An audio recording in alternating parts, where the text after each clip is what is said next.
This is episode 22 of my podcast, Secrets of Success, where with Dr. Shane Needham, that's me, we're going to be talking about bodybuilding, wrestling, and the never be outworked mindset with Brad Hollibaugh, where the theme on this show is never be outworked, and he is a perfect example of that. Known as one of the biggest and strongest bodybuilders of the generation of all time, and he'll tell you some of these feats that are absolutely incredible. So before we get going with Brad, follow me on Facebook, on Instagram, on LinkedIn. We're streaming live right now on Facebook. You can see me on all those platforms. Visit my website at drsneedham.com. I also have a YouTube channel, Spotify, iTunes, and SoundCloud, where you can find all my previous podcasts. And follow me there. You can see we always talk about never be outworked. We talk about science. We talk about relationships. Where the next couple of weeks, we're going to be talking about bodybuilding, weightlifting, and powerlifting. Some really, really cool stuff that I'm very passionate about. And wrestling, we're going to be talking about that as well. And you can join us and call online. Actually, we're streaming right now, and you can call in if you have any questions for me or for Brad during this podcast at 877-995-2111. Now, I will answer your call. Brad and I are just going to keep talking. I will answer your call. I won't say anything. It will be silent. And you can be anonymous or not. You can say who you are or not, but you'll be silent. But I will get to you at the appropriate time, but I'll put you on hold. So again, I wanted to be a voice for rural America, a voice for scientists, a voice for all those people that have that never be outworked mindset in any industry that I'm passionate about, and I think that's important, and get that word out to the global community. Not a lot of people know about us. So, and we're in Idaho. I'm in Moscow, Idaho. Brad's about an hour and a half north of me in a place called Rathdrum, Idaho. And he also is from Salmon, Idaho, and became internationally known as a bodybuilder and actor. And we'll talk about those things as well.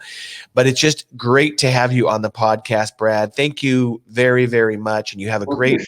Thanks for having me. It's an honor. Appreciate it. Absolutely. So one of the things that I like to do when I start out these things is I like to know your story, but I think it's important for us to talk about a little bit. What's your first time? What's your memory of the first time we met? Oh my goodness! I guess we met in Coeur d'Alene. He was considering hiring me as a trainer, so I think it was kind of an interview process. I think it's kind of what it was. I think it was. Yes, you're right. Yeah, no, it's right. We went at a coffee shop, I think a Starbucks in Coeur d'Alene, Idaho, about an hour north of me or so, and we met there, and obviously when I saw him, I'm like, I know. I was thinking about doing a bodybuilding show. I hadn't done one in 30 years, and as I watch him walk in, I'm like, I think this is the right guy. And by the way, Brad is more than a trainer. I'm just going to be honest with you. There are thousands of trainers out there.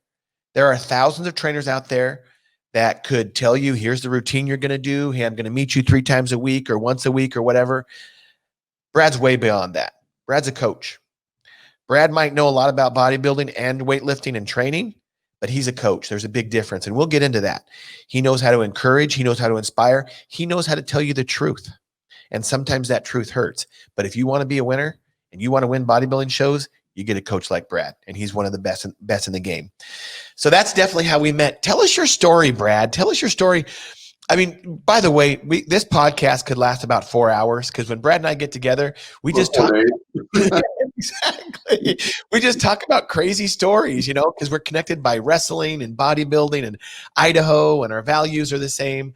So tell us your story. I mean, you grew up in a little place called Salmon, Idaho. Tell us a little bit about that. I spent my elementary school years in Orfino and 1 year of middle school, and then I moved to Salmon.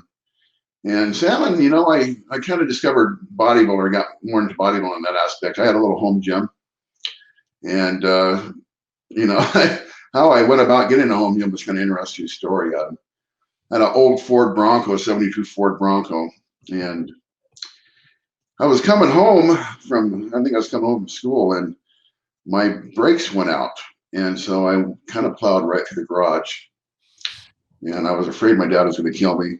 It ended up being a pretty positive thing, because I ended up getting a gym belt out of it. So yeah, so it was pretty cool.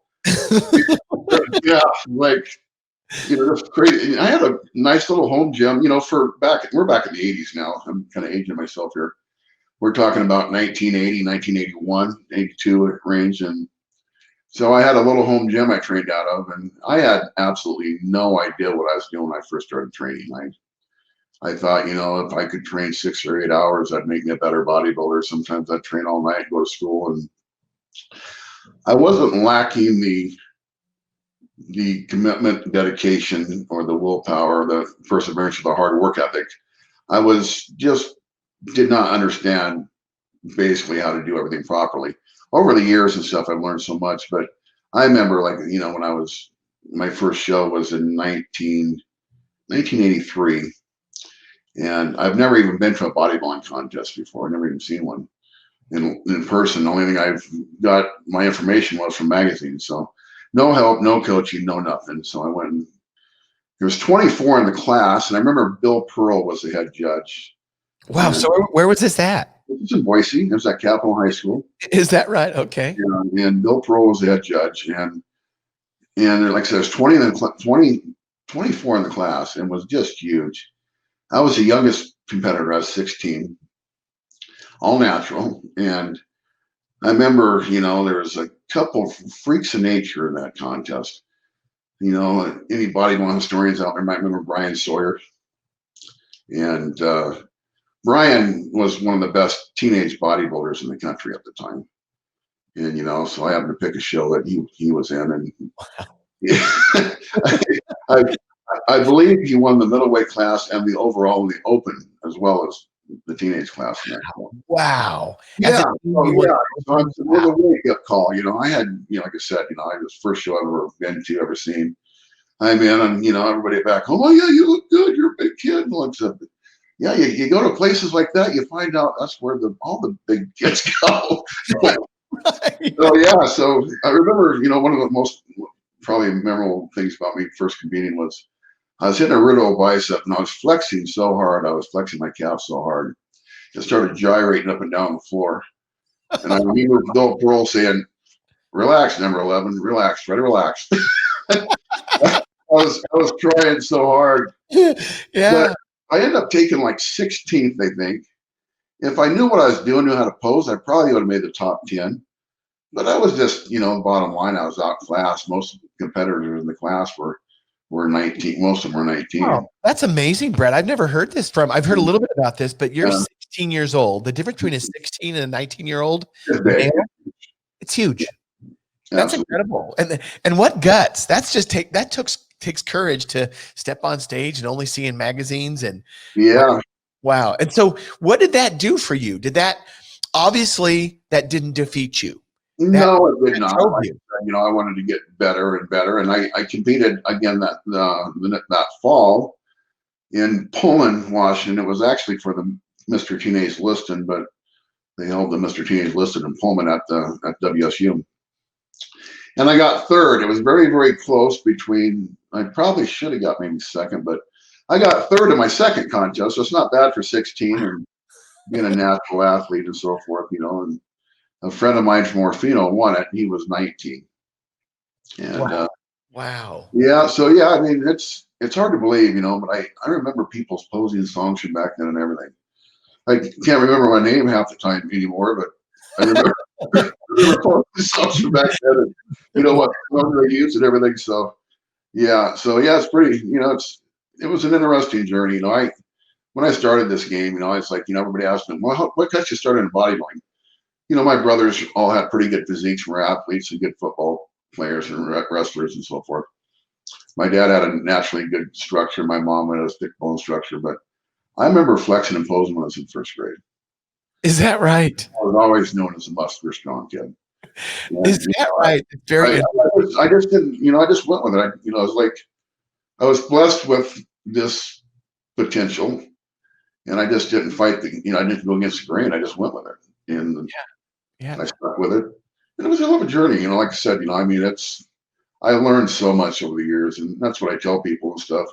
When I work with them, it's like, the bottom line is I did probably about everything wrong when I started off. So I went through so many learning curves and learning processes, like, let's get you started on doing things right and not have to go through the 20 or 30 year learning curve that I did. Yeah. Yeah. So how much of the mindset, obviously you just kept getting better and better. And how much of that mindset of, the work ethic. So you grew up in rural Idaho. I mean, how many kids did you graduate with from Salmon? Oh, I think my graduating class was roughly 80 some kids, 84, Oh, 85. okay. In Idaho, that's not that small of a class, actually. Back then, there was only three divisions. There was A1, A2, A3. What is there, 5 or 6 now? But we was an A2 school, middle sized school. Okay. Okay. Mhm.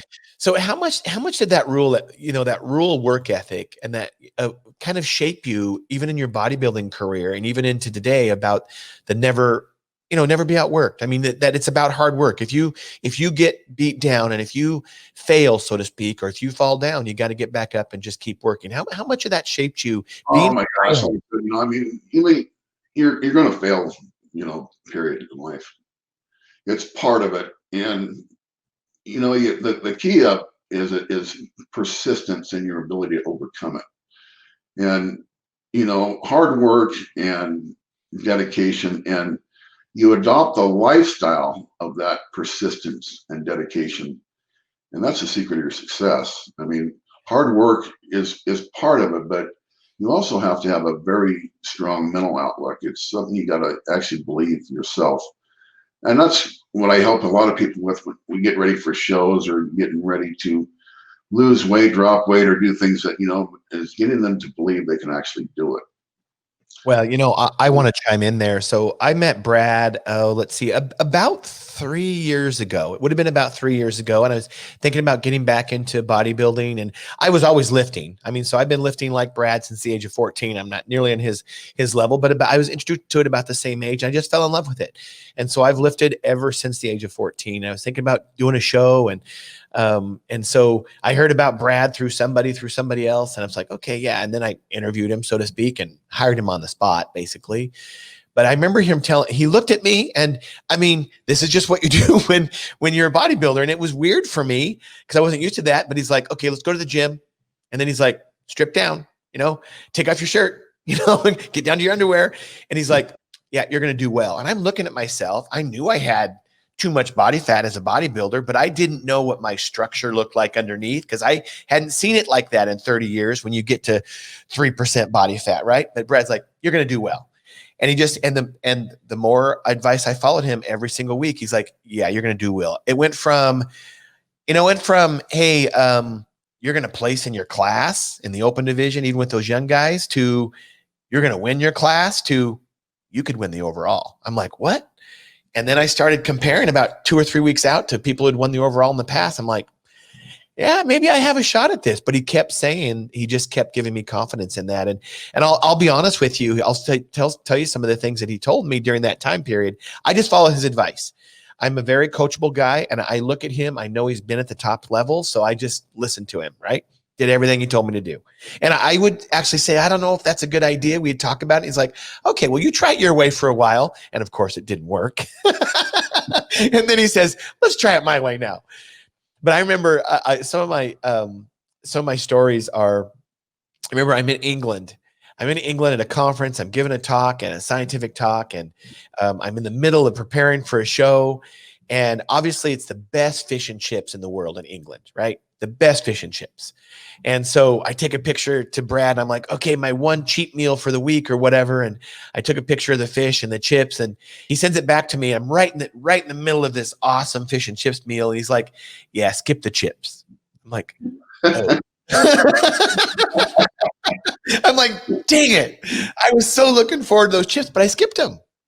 And I remember one question. I mean, he told me this early on. He says, hey, I want you to know this journey is going to be fun, but you're going to get about 4 or 5 weeks out and you're going to hate it. It's going to suck. You're going to have no energy and you're going to want to quit. But that's when you know that you're going to want to win.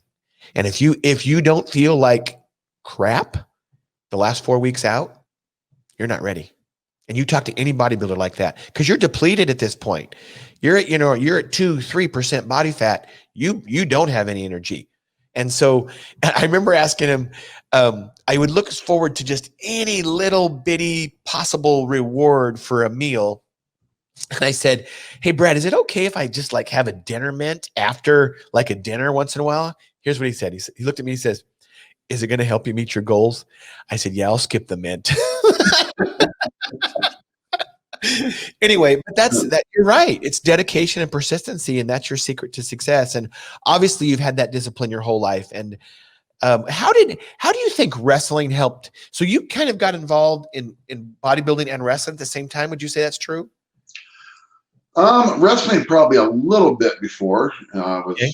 wrestling when I was in sixth grade. How did wrestling shape your outlook and your never would be outworked mindset and your success, even as it translated into bodybuilding? How did it do that? I would say wrestling is one of the hardest sports in the world. Absolutely. It really is. I mean, you're not going to be mentally, physically strong, but mentally strong. Yeah. And it's completely, it's when I was getting ready, when I was in high school, I didn't work out a lot on weights during wrestling season because recovery, you can't practice 5 days a week, then go to tournaments and dual meets and weekdays and work out 6 days a week, roll strenuous. It's a modified workout plan. But wrestling, like I said, one of my best memories was winning the state championship in Boise. And I had an undefeated season that year. And I remember, getting into that mindset, it was like, my confidence was very high. And some people would construe it at that time period while I was on the mat as arrogance. It wasn't. It was confidence. And it's pretty funny, like I said, I'm not going into the story about, the guy I wrestled from the state wrestling championship was another bodybuilder. He actually looked very good. His name was Andy Mitchell. And he's actually a Boise, he's from Coeur. I think he played football for Boise State for a while. Really nice guy. But anyway, he was a big old beast. He's big and lean and a pretty damn formidable bodybuilder too. All the refs had a bet who had the better physique between him and I because he was a little bit farther down south than I was, and I think I won that bet too. But when we went out there was 2 other matches going on. I went around and I threw my lats out. I strutted around the ring and the mat, and I smiled at the guy and his coach. And it was, I think it really took a lot of their wind out of their sails. In that time period, he's sitting there beating the shit out of the kid, trying to get him ready to get him psyched up to the match. He's slapping him around and stuff. He'd probably go to jail for that nowadays, but It's true. Yeah. But anyway, he steps out the mat, and when they blew the whistle, he pretty much punched me in the top of the head the first, but so many people were screaming and yelling. I mean, nobody's watching their 2 state championship matches. It felt like a big time wrestling match almost. I mean, it was off their feet, and he put a pretty good sizable knot on the top of my head, and normally I'd have probably got a technical point for that, because of the match and the build up to it. They didn't say anything, but I was a pretty good thrower. And so basically and stuff, I kept on baiting him in. And I baited him in and he fell for it. And I threw him and I pinned him the first round. So that's a great story. You were undefeated. I obviously you beat guys that were at much bigger schools that year and everything. I mean, amazing.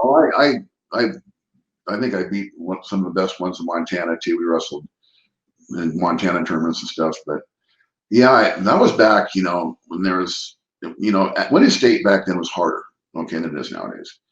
There were less divisions. Absolutely. Exactly. And the thing is, there's 3 divisions, right? But I wrestled heavyweight, and back then it was 185 heavyweight. That's so right. There was no 215 class. Right. And on top of that, there was no weight limit. Right. So you were, I think I've heard these stories. You were weighing about what, 212, 215? Yeah, 212. Yeah. I wrestled one guy that weighed 420 pounds.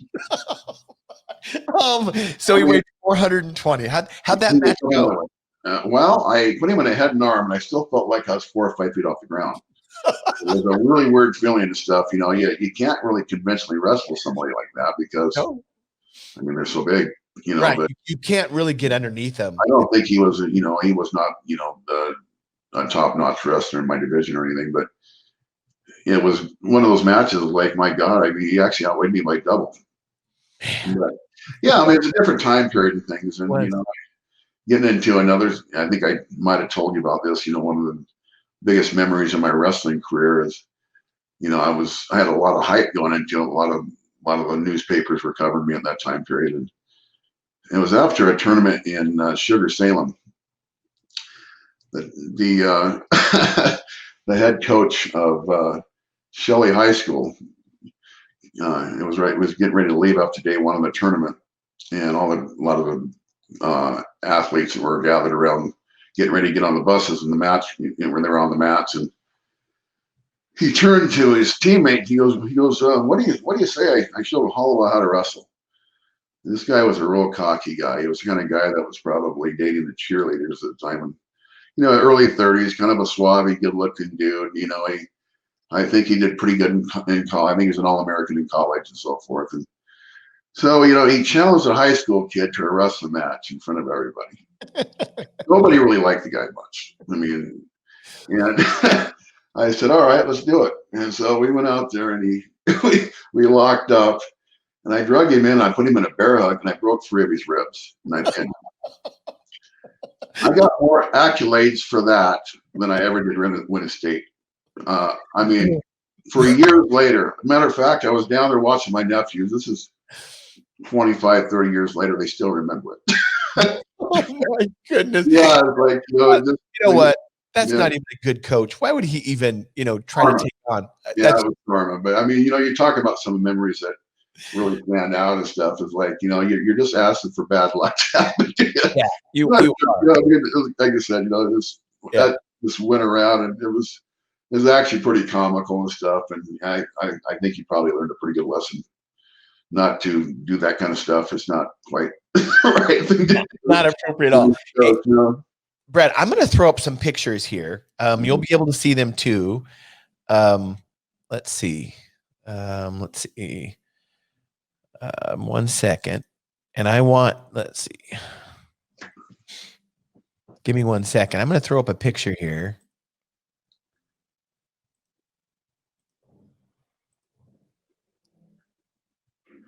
I know that guy. Can you see that picture? Yeah. All right, let me get back to. Yes. Okay. So we're still online. So, Brad, why don't you describe this picture? When it was, who's in it? It's amazing, by the way. And that's me and Jay Cutler guest posing, 1990 in Portland, Oregon. I think Jay just got done winning the Night of Champions. No, wait. I think wasn't it like 2004 or something, Brad? You said 2000 is when it was. 2000. Okay, not 1990. Okay, 2000. Okay, so was Jay a pro at that point? Yes. Okay. He just got done. He was, they were pretty much bragging about that he's going to be the next Mr. Olympia. Got it. Yeah. It took him a year or two to get that, but he just got done winning the Night of Champions. That was Wayne DeMillion's show, one of the last ones he put on in New York City. He won that. It's like 2 weeks later. That was my off-season look. That's what I looked like pretty much year-round. And I think we both weighed right around 275, 278 there. Wow. Yeah. So I got him that pose there. So you got Jake. Yeah. I mean, I've seen them side by side in more pictures than just this. And Brad is definitely competing with Mr. Olympia. Jake Cutler was a 4-time Mr. Olympia. Let's see, 2006, 7, and then Jay's great guy. Phenomenal physique. I have all the respect. Phenomenal physique. Yeah. So 4-time Mr. Olympia, and obviously Brad's head to head with him, and maybe in these couple of these poses he even beats him. And so you're both weighing about 275. It's your off season look. So 275, 280 right now. Yeah. Okay. So what type of body fat are you at that level in your off season look there, Brad? Oh, let's see. I would probably guess myself at somewhere in the 7-8% range, 7-8% range there. Got it. And so just to give people a scope of how big these guys are, actually. So So Brad, let's just talk about some of your measurements at this time. So how big would your arm have been approximately at that point? At that time period, right around 23, probably 22, 23. 23 inches. So the average male's arm is about 14 or 15 inches. So there's some females that have a 23-inch waist, and so that's the size of Brad's arm. And so really, really incredible. If you ever seen it, go look up bicep shots, Brad Hollibaugh online, and his biceps are amazing. And they still are, by the way. It's incredible what he can do with them and how they are. So how big was each one of your thighs? At that time period, I would guess probably 32, 33. I mean, my arms has been as big as 25 plus, and my arms have been as big as 34 plus. Wow. You know, Jay and I both got bigger over that time period. Got it. Next few years, we both got bigger. But yeah, I mean, I had a 60-inch chest at one time. I could carry 300 pounds at probably 7-8% body fat. I carried it pretty lean, pretty tight. Oh my good. So let's talk about some of those numbers. So obviously you've got 34-inch thighs, 25-inch arms. Those are, I mean, my waist is smaller than 34 inches. So just think about that, a 34-inch leg. So just huge. And that does not come without lots and lots of hard work. And so let's talk about some of those numbers. You weren't necessarily a power lifter, but obviously you're throwing around lots of weight. So just to get an idea of how much weight, because obviously when you have lots of muscle, you can push lots of weight. So what could you squat? What could you deadlift? What could you bench press? I was one of the few bodybuilders that could do over 1,000 pounds in squats. You know, I never competed in a powerlifting contest. I never trained to be a powerlifter. I think I probably could have held the world record in squat for a while. If you're doing 1,000 back then, yeah, I think. Yeah, so. I mean, I worked with Brent Meixel somewhat. He was the world record holder in Spokane, and he heard about me a little bit back, you know, before he even met me when I lived in the Portland, Vancouver, when I went my world games in Vancouver. Yeah, I mean, I used to do 7 wheels for, you know, I mean, pretty routinely for 8 to 10 reps, and that's just with belt and, you know, a modest knee wraps. Wow. Wow. And so what about a deadlift? You know, a deadlift, I don't think I was anything too crazy and stuff. I've done over 7, but I'd do 625 for 6 and 8s, you know, but I've done over 7. Wow. But once again, you know, I didn't pay any more attention to a deadlift than I did a bent over row. Yeah, absolutely. And what about a bench press? Most I've ever bench pressed was 640 for a double. Is that right? Wow, that's a lot of weight. I'd go to the high schools and put on demonstrations every once in a while and put 500 and do 6-8 reps. Just do that quite often and stuff. Oh my goodness. Wow. Well, and you've been we were talking about this offline earlier. And so one of the things that Brad has done, and he was talking about it, and he can talk about it here too. You know, there's you might like, especially in the day of Instagram and Facebook and lots of social media, it may look like even these top level bodybuilders, you know, when you're talking top 5 Mr. Olympias and whatnot, that they can make a living at it. A lot of them don't and can't. They have to somehow become entrepreneurial, have a nutrition line, own some gyms, do some promotions, whatever. And some of them can do that. A lot of them don't. A lot of them can't. Or they become trainers and coaches or whatever. And so tell us a little bit about, Brad, about how you've transitioned from your competitive bodybuilding career now into a coach and a promoter. And we'll talk about that a little bit. And then I want to really get involved in your coaching success and how, especially just regionally and even at the national level, is really, really amazing. So how have you transitioned into that? Well, I owned 2 gyms back in the 90s. I owned 2 world gyms from 1990 to almost 2000. And, you know, that I learned a lot about the gym business, you know, when I started off, and I lived briefly down in California. I learned the business from the ground up. Started off as a trainer / janitor. And then I got into the health club promotion part of it, stuff, and management and so forth. And was going all over California, going into financially distressed gyms and getting them back on their feet again, and then going on to the next one.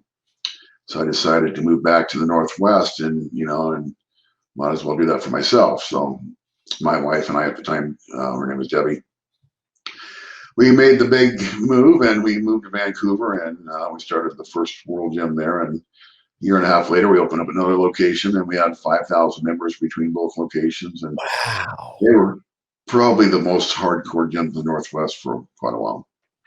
Well, you actually had lots of bodybuilders, professional wrestlers trained there, all kinds of stuff, right?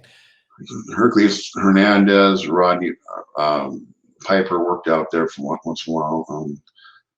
The Steiner brothers from their town, Scott Norton, Flash Norton, he pretty much lived there. Interesting. Had Wow. trailblazers there.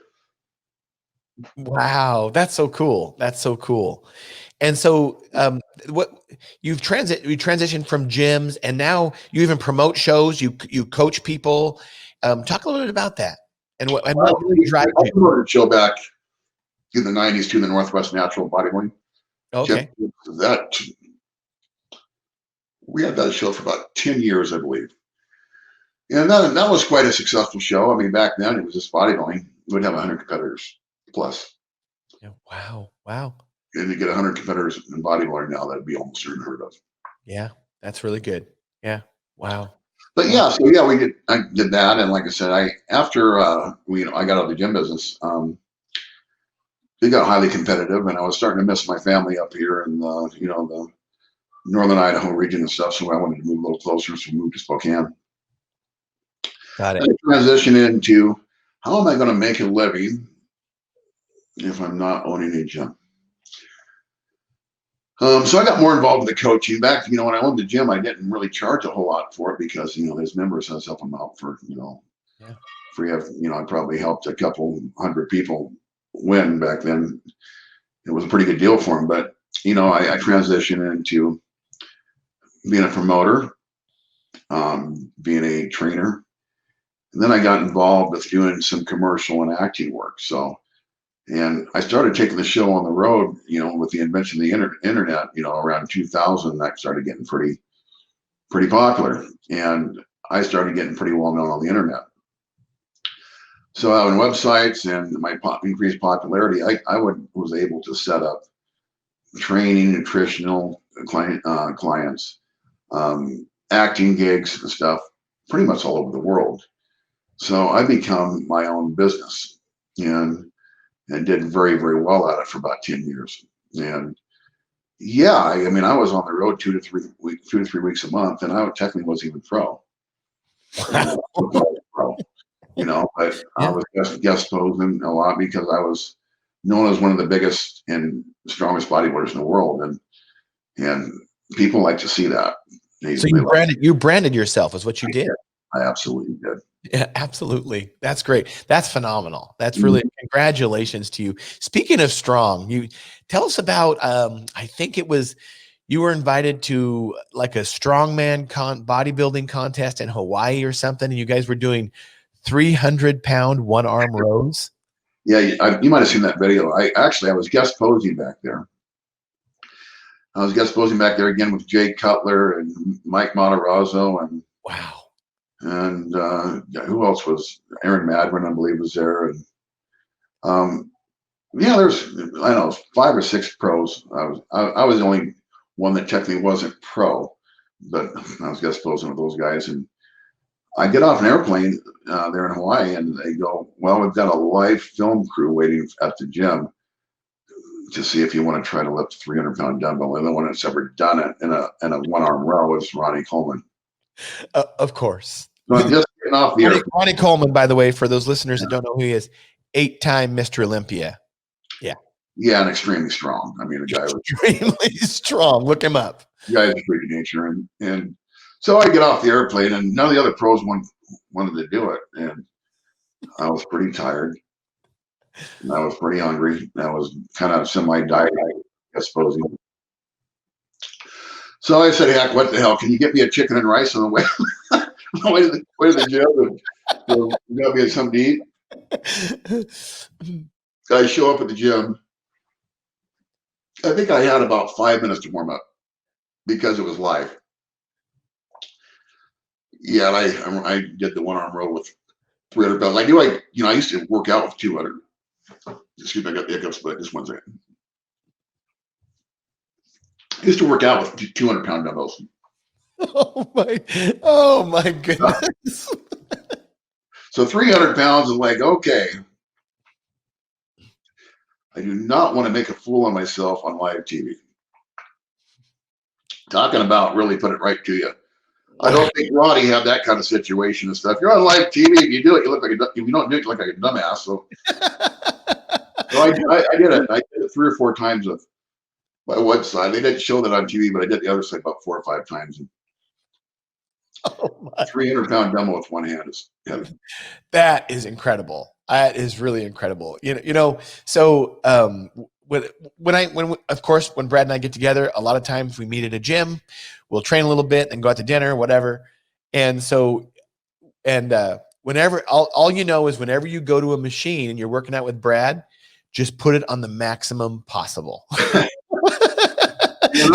I don't train nearly as heavy as I used to. I got some shoulder injuries and so forth, but I try my best to keep up with it. It's difficult, as you age and stuff. And I tell this to people I train and stuff too. It's not whether you can do a weight sometimes, it's whether you should. That's true. Very, very careful of that. Well, especially when, you have people like me and you that love to lift so much. Yeah, we have the mindset because I'm at that age too. It's like, is this really worth it? Is this really worth it to possibly injure myself and never be able to lift again? Mm-mm.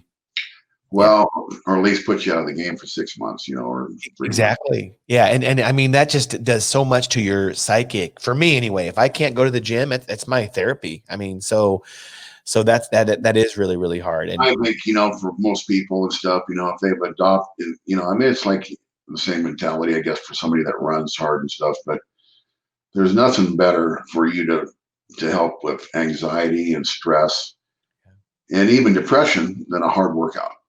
Absolutely. You put your mind in such a much better place. It releases all the good brain chemicals. I mean, what I tell people when I work out is I do love it. And there are times it's that no, I don't want to go, I'm tired, whatever. And I have to make that decision. Usually I go.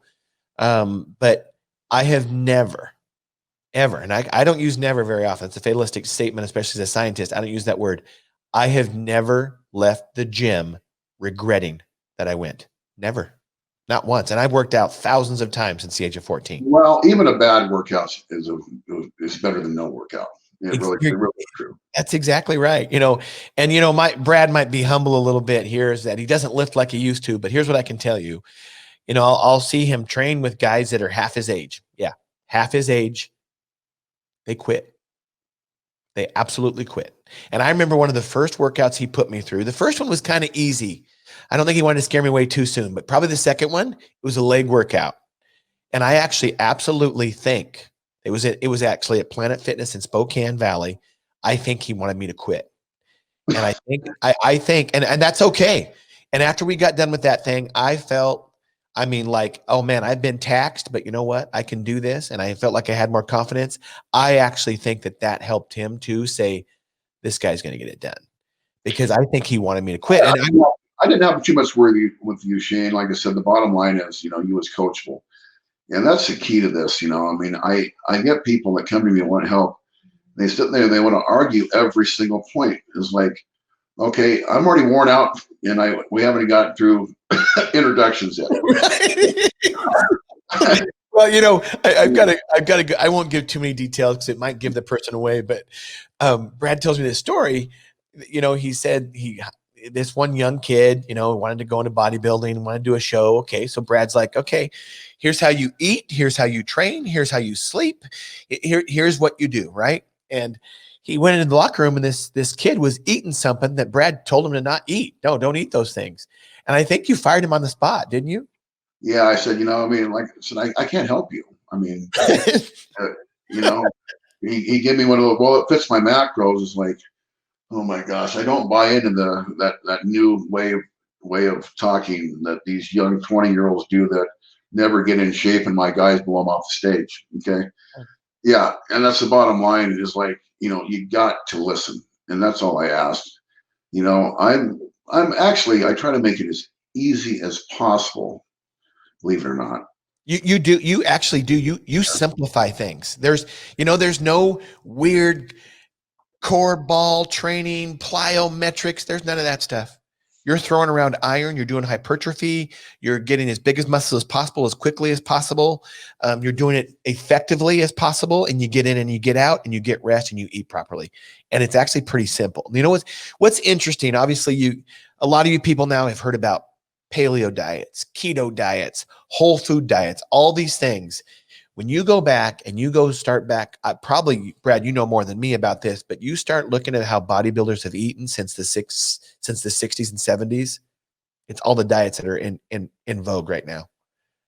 They've been doing this: rice, chicken, red meat, beef, eggs, all these things that will get you in incredible shape and give you incredible. They haven't invented any new food sources that I know of that are. Exactly. Yeah, you're exactly correct.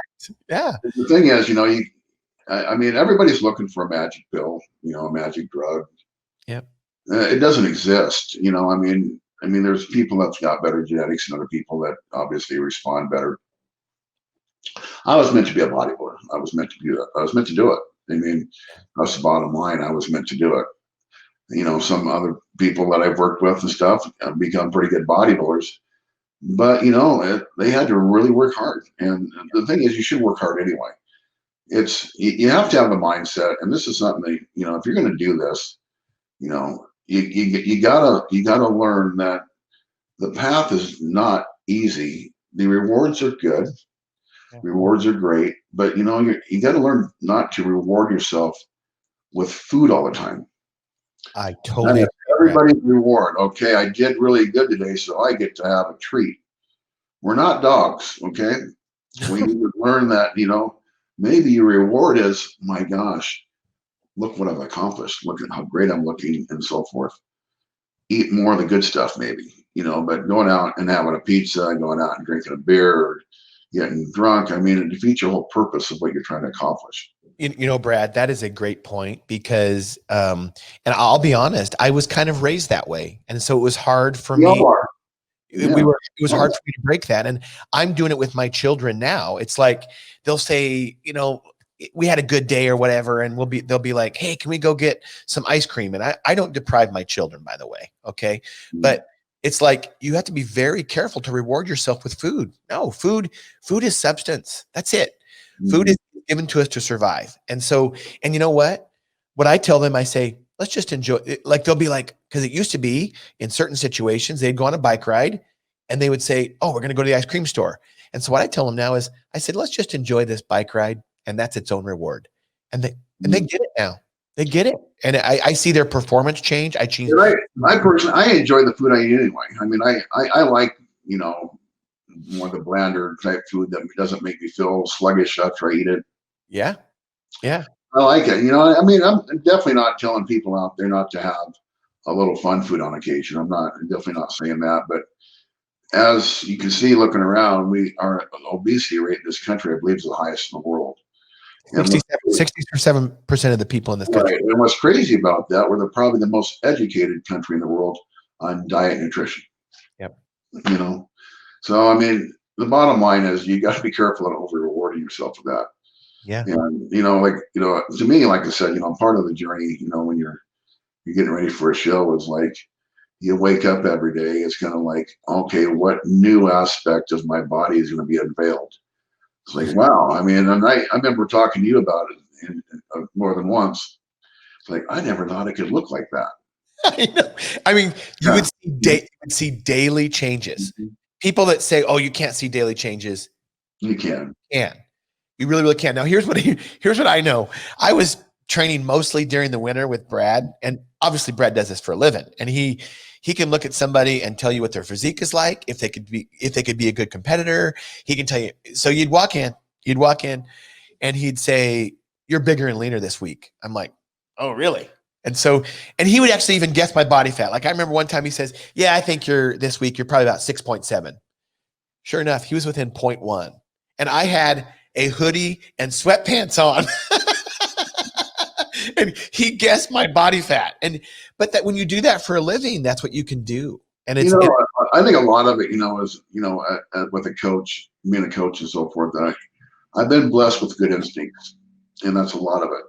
Instinct plays a big part of this. And, I make it pretty simple, when we talk all the time, is like, are you still seeing changes, or did you hit a plateau? That's some of the stuff I really talk about a lot. Yep. When you hit a plateau, that means your body's adapted to what you're doing, correct? Right? Yep. If you do the same thing day in, day out, you can't expect a change. So once you get to that point, you have to do something different. Yeah. And what most trainers do, they're not very seasoned, is they try to make too much of a change. Okay, we're doing a half hour of cardio, for example. Let's do an hour and a half now. It's too much. 15 minutes more could be enough to get you to make change. Yeah. And that's what people got to learn and stuff. It's just enough to institute change. It's not enough to where you want to go too crazy and end up having to do 3 or 4 hours of cardio, which would be insane. You want to start out, my goal is to have you do as least amount as possible. And we can change your cardio, we can change your carbohydrates, we can carb cycle. There's about 6, 7, 8, 9 different times I change your program, in 8 to 12 weeks, depending on how much progress you make on each one of the phases. Yeah. No, that's what they were. They were just little minute changes, because we would I'll just give you experience with my contest. We would hit a little bit of a plateau, and it's like, okay, now we're going to do this.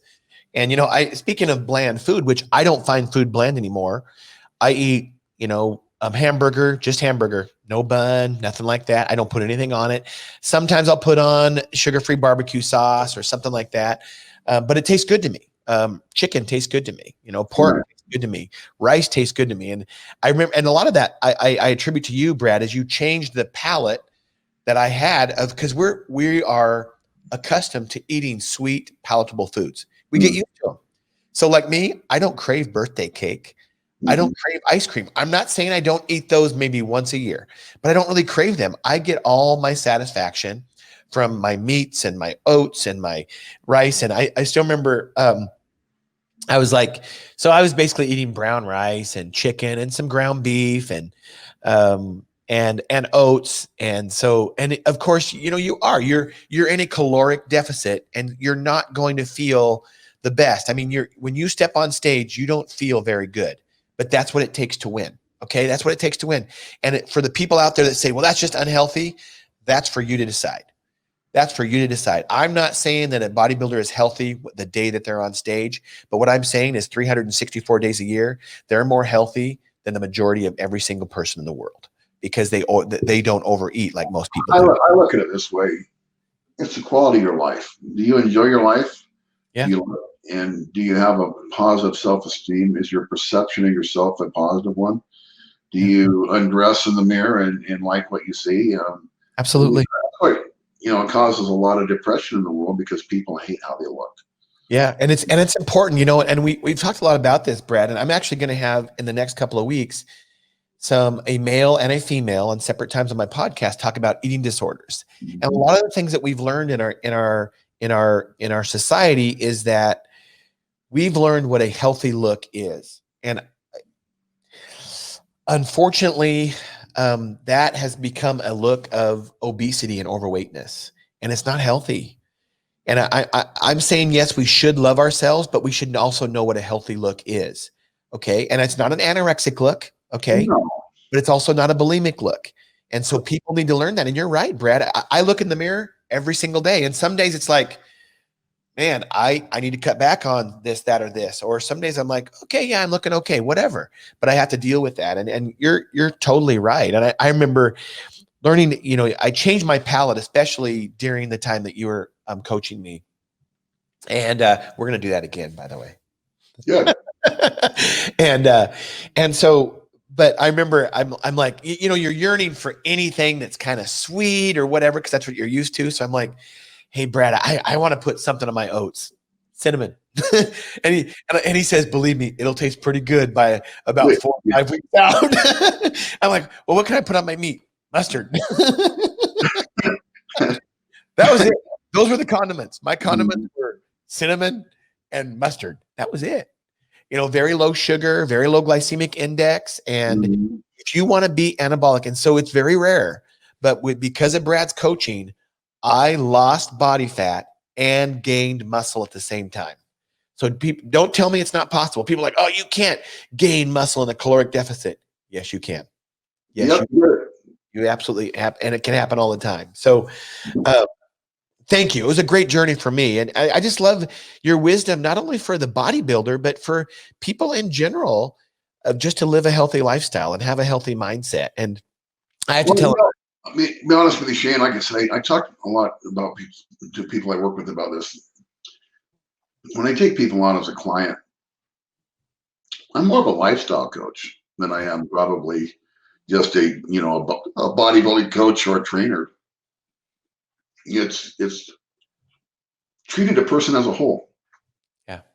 You got to understand what they're going on in their life, what they're facing. Yeah. And learn how to figure out how to deal with each individual. Yeah. Everybody's different. Well, you were really good with that. I was going through some pretty rough times. And before you step on stage, going through rough times in your personal life is not necessarily easy, but you understood it. And even after the show and stuff, you've given me really good life advice that I really, really appreciate. And I got to tell this story as we start wrapping this up. So Brad and I, we meet in Coeur d'Alene. I don't know. We used to meet more before the quarantine, of course, but we'd meet like once a month and we just go out, have dinner, and then go out and just listen to music, whatever. And neither one of us really drink at all. We might have a drink in front of us, but we don't drink much at all. But most of the people that are around us, not the people we're with necessarily, but people in the bar or the club, they're drinking. And it never fails. I don't look nearly as big as Brad, but people will come over, they get a little bit sloppy drunk, and they'll come over and they're like, oh, you bodybuilders think you're badass. And they actually want to arm wrestle Brad or they want to fight him. I never understand this, but it happens like clockwork. Everywhere we go, somebody gets drunk enough. I mean, really? So that happens all the time, doesn't it, Brad? Why do you think that is?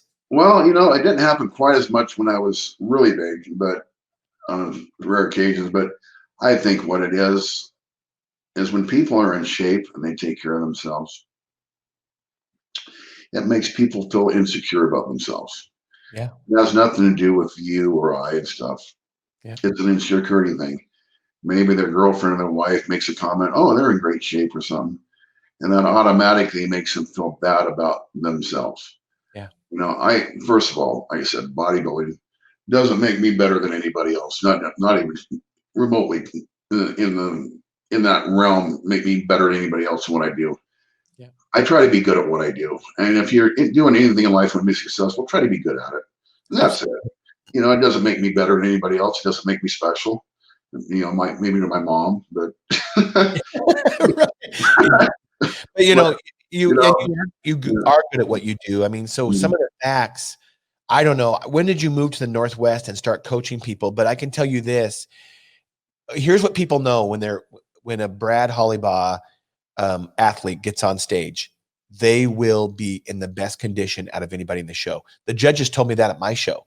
I was this middleweight that hadn't competed in years, and the judges came up to me afterwards and said, you were the best condition in the show by far. Yeah, and I think Orlando was probably right close to that situation. And that's another of Brad's guys, and that's just how it is. And if you're going to have Brad coach you, you better be prepared to do what it takes. But his people know when he might not have 30 athletes at once, like a lot of these coaches do, which I'm not sure if you can actually give the appropriate attention to many athletes like that. I don't think you can. Okay. And so a lot of their people aren't in condition, but if you want to train and be in the top 10 condition and give you the best chance of winning at a bodybuilding event, you go to Brad for sure. So he's great at what he does, just great. And he'll understand your emotions and your life. And so he knows how to coach around that. And so amazing, amazing journey, my friend. And I really, really appreciate it. Can you tell us about why is it in life that you just have a never be outworked mindset? Has that just been instilled in you from your mom and your dad or the environment you're from, and you still have it today that you just listen to you? You want to be the best at what you I'm do. going to be honest with you, Shane, and stuff. And this is probably the best way I can describe it. I like to win. I like to win. Doesn't matter what I do, I like to win. And if you like to win, you have to do things differently than the average person does. I love it. You That's right. just do. Yeah. The average person does this and this, and they're only adequately successful. I want to do what the person does that has a lot of success. And I think if you could talk to anybody, it doesn't matter what sport, what aspect of life, if you want to be a winner, you do things differently than the average person does. Absolutely. You do things that other people are not willing to do. Yes. And like I said, a lot of it, like I said, your mindset. Winning is a lifestyle. I don't care what anybody says. It's a lifestyle. Yeah. You don't just become a winner all of a sudden. Okay, I'm done winning now, and I'm going to retire from winning. And you're winning in every aspect of your life for the rest of your life. Absolutely. Absolutely. And I'm talking about trying to be my goal. Like I said, I can't even come close to competing with the former Brad. But my goal is to try to be the best person I can be in every aspect of my life. Physically, mentally, emotionally, spiritually, and try to grow with that. And I try to coach people in that stuff too. It's like I try to work with good people.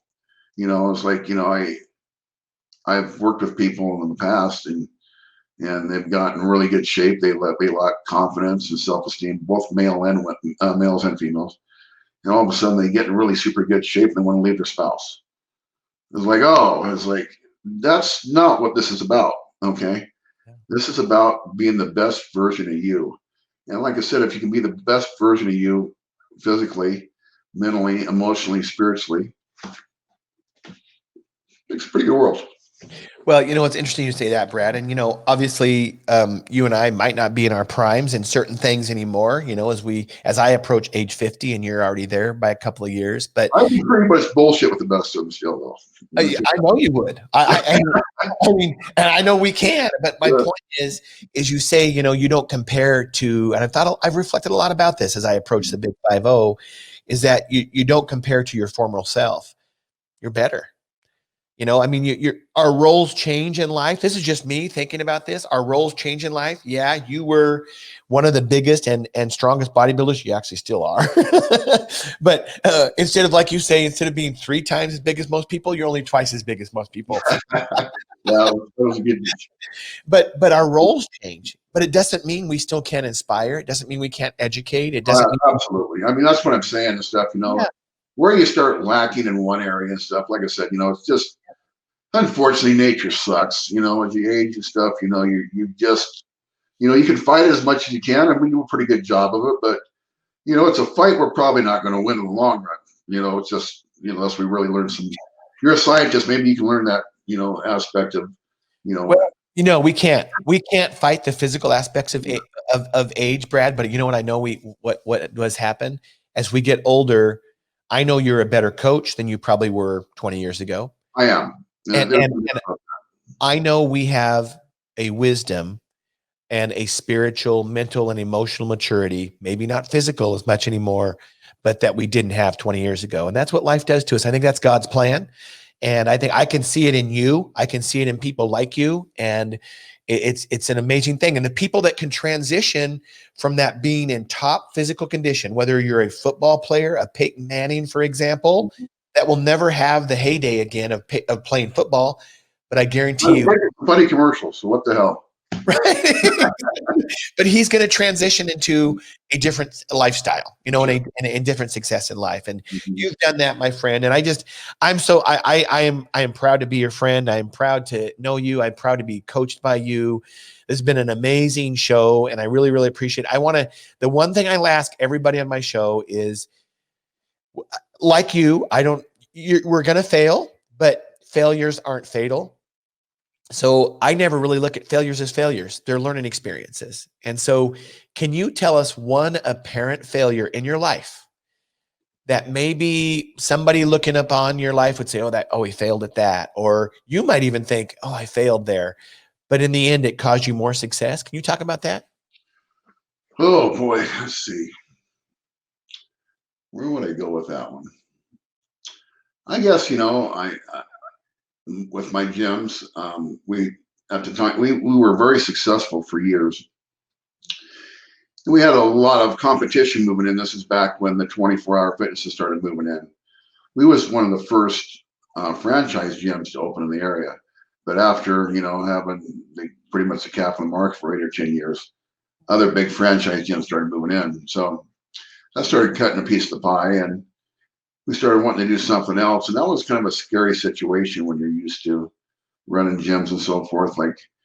But by, selling and getting out of the business and moving to Spokane, getting into the other aspect of my life, which was promotions and acting and commercial work and coaching and all that kind of stuff, it actually brought me to a much higher level in life. I actually made a lot more money and was much more successful. So I guess, that I guess that would be one aspect. I mean, my gosh, I could probably touch on a million different things and stuff, when you think about it and stuff. But that was one door that closed, and the whole world opened up to me basically. And it was kind of a scary time period for about 6 months to a year. But I was like, I was pretty good at marketing. It's like, you know what? I'm going to put the same emphasis and the same work and so forth and promoting my physique as I did promoting my gym. Yeah. And I already put the work in the physique. The physique was already there. So all I had to do was advertise it. Yeah. That's awesome. That's a great story. That's a great story. And you go from one entrepreneurial setting to another. And I call that hustling. Every entrepreneur has to hustle. And you got to keep moving. And like I said, bottom line is when you're self-employed, I did great last month, but that was last month. I had about $20,000 worth of bills a month, for a time period. Is like, that's a lot of work when it's based on just how you look. And you did it, my friend. Yeah, you got to make it happen. Yeah. You did it. Well, good for you, Brad. This has been amazing. Let's get together face-to-face soon, in person, where we can actually shake hands. And Brad, it's been amazing. Thank you very much. Yeah, join me on Facebook. Follow me on Facebook, on Instagram, on LinkedIn. Visit my website at drsneedham.com. And you can find this podcast and others on my YouTube channel, on Spotify, on iTunes, on SoundCloud. Just Google Dr. Shane Needham, Secrets of Success. You'll find him on all those platforms. And I want to thank I don't know what to call them. Brad calls them fans for himself. So I'm going to thank my fans, my listeners, my viewers. We have over 120,000 engagements on social media over the past approximately 6 weeks.